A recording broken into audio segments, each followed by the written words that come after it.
बंजारा समाजाच्या एसटी आरक्षणासाठी स्थापन केलेली तहलियानी समिती कार्यान्वित करा, अन्यथा जनआंदोलन छेडू.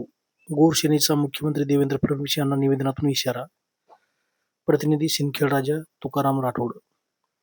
महाराष्ट्रातील बंजारा समाजाचा अनुसूचित जमातीमध्ये एसटी प्रवर्गामध्ये समावेश करण्याच्या मागणीसाठी स्थापन करण्यात आलेली सेवानिवृत्त न्यायाधीश एम.एल.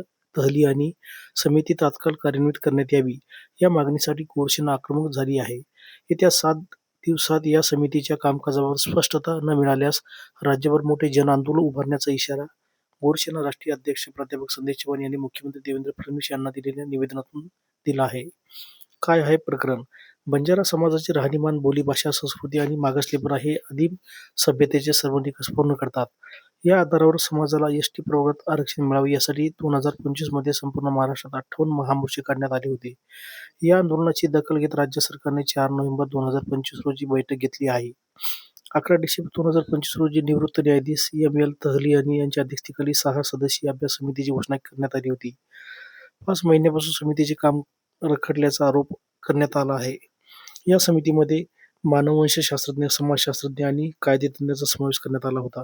मात्र समिती स्थापन होऊन 5 महिने उलटले तरी या समितीने नेमके काय संशोधन केले किंवा काय नोंदी घेतल्या याबाबत समाज अद्याप अनभिज्ञ आहे. समितीने आपला अभ्यासपूर्ण आराखडा अद्याप समाजासमोर मांडलेला नाही, असे निवेदनात म्हटले आहे.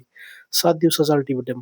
गोरसेनेतर्फे सरकारला 7 दिवसाची मुदत दिली आहे. या कालावधीत समितीच्या संशोधनाबाबत आणि प्रगतीबाबत अवगत करावे, अन्यथा बंजारा समाजाची दिशाभूल होत असल्याचे समजून भविष्यात तीव्र जनआंदोलन छेडले जाईल, असा इशारा प्राध्यापक संदेश चव्हाण यांनी दिला आहे.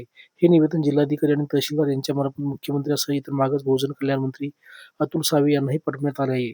या निवेदनावर रोहिदास राठोड, डॉ. विजय राठोड, रमेश राठोड, विलास राठोड, भाऊ महाराज, श्याम जाधव, पंचायत समिती सभापती लक्ष्मण राठोड, विठ्ठल पवार, संतोष आडे, कृष्णा आडे, श्याम चव्हाण, कृष्णा चव्हाण, इतर अनेक कार्यकर्त्यांची स्वाक्षरी आहे.